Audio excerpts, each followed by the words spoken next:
Hey, I'm Pastor Luis Reyes. I want to share with you about Malachi chapter 4, 5, and 6, where God said, I would send back the prophet Elijah before the second coming of Jesus Christ. We're living in such a time right now where the hearts of men need to be turned back to this young generation.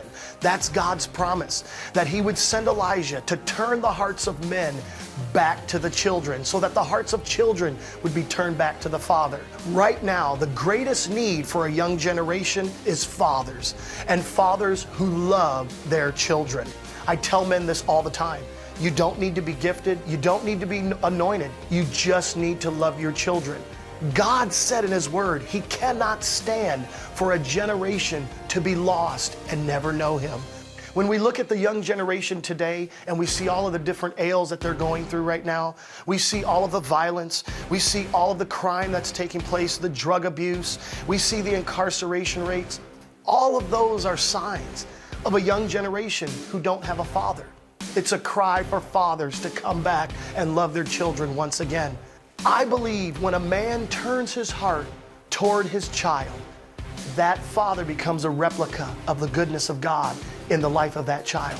That child sees God in that father.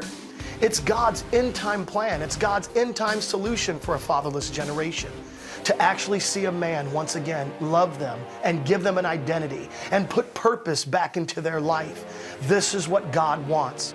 You know, for 19 years, I've had the wonderful opportunity of reaching children within my own ministry called Reach a Generation. Mark 9:37 says, when you reach that child, you bring that child into church, you're actually reaching Jesus. And Jesus will provide for Himself.